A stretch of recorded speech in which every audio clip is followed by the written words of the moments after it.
What's up, guys? Welcome back to the channel. It's your boy Taj Bryan representing 876 United Fox TV.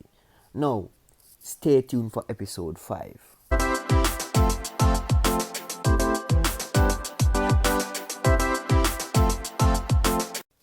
Alright, guys, so today's episode will be about one of our most important players. He's one of the players that plays the most minutes right now in the team. They call him Spider-Man or Spiderweb. He is no other than Aaron Wan-Bissaka. So guys, let's get straight into it. Let's talk about some benefits. Benefit number uno. So we can say that Aaron Wan-Bissaka is the best tackler in the Premier League. And it's an understatement in my opinion to say that he's just a good tackler. Yes, he's better than the likes of Kyle Walker, Trent Alexander-Arnold, and even Tariq Lamptey of Brighton Hove Albion. And just to name a few defenders in the Premier League. He has pocketed the likes of Sadio Mane and even Raheem Sterling. So he is quite the contender when he goes against the top-notch wingers in the Premier League and also across Europe. Because to emphasize that he's a very good tackler, when we played against PSG in the first leg with which we won that game, he pocketed Neymar and Mbappe. So he's quite the character when it comes to tackling. So let's talk about our second benefit about Aaron. So he possesses good defensive positioning. And this can be a continuation of our first point.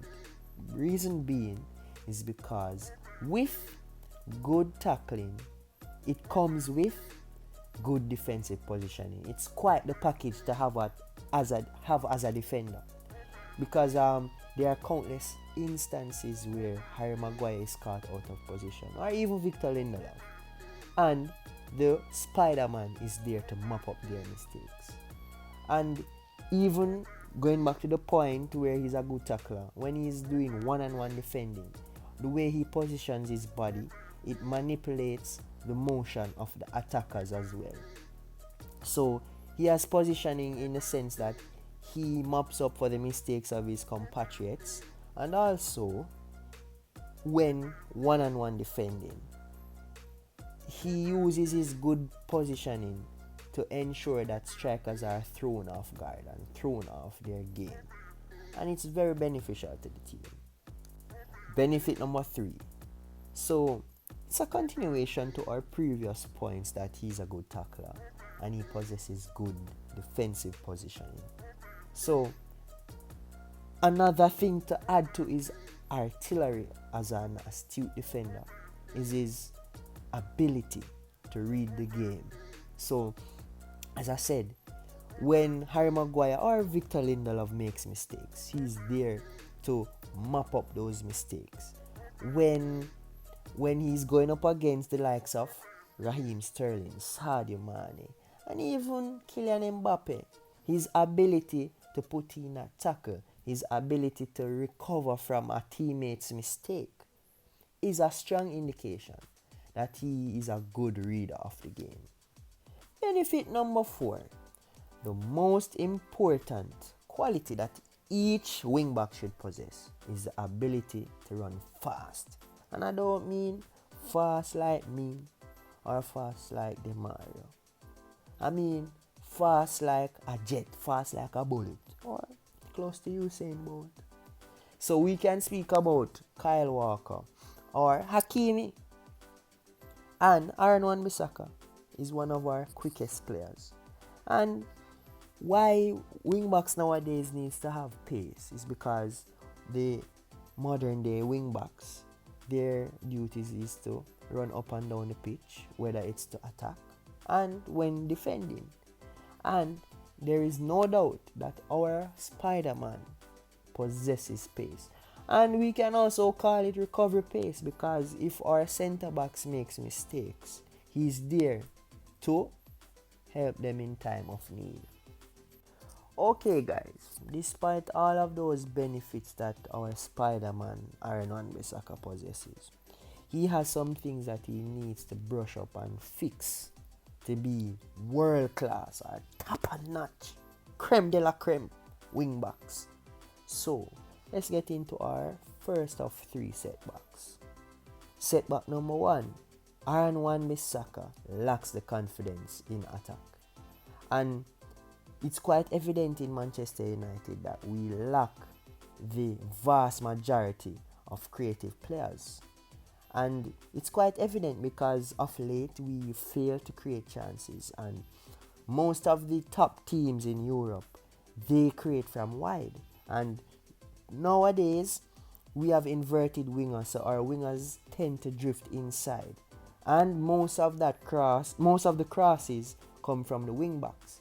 So that is one thing that we're missing from Wan-Bissaka, and he just needs to develop some more confidence and be confident that he can put the ball in the box to the likes of Cavani, Rashford, Martial and Greenwood. So setback number two, he doesn't cross the ball. Now this can be down to our previous point where he lacks the confidence going forward, or attacking rather, or he just doesn't have much creativity to his game.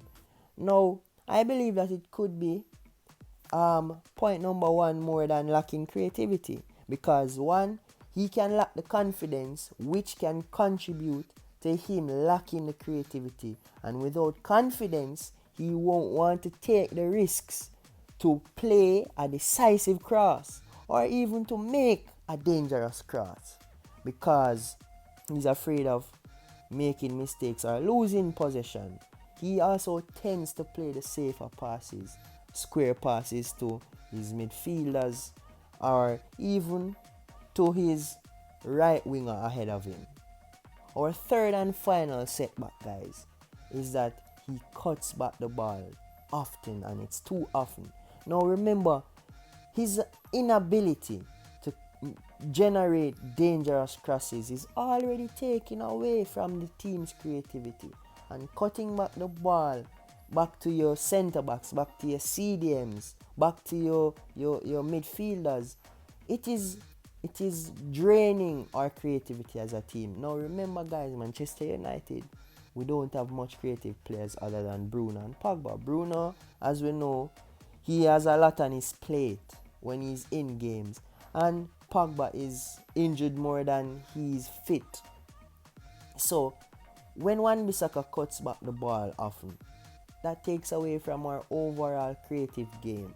So that's a thing that he should work on in order to be a top-notch right back. Because remember, most traditional right backs today, they are creative. They are able to cross the ball, causing havoc on opponents' defenses. So there you have it, guys. That's our fifth episode, or rather that concludes our fifth episode. Now guys, don't forget to like, share and subscribe to the channel and get us to 200 subscribers by the end of the month. Now stay tuned next week for episode 6 of this mini series, and we're out.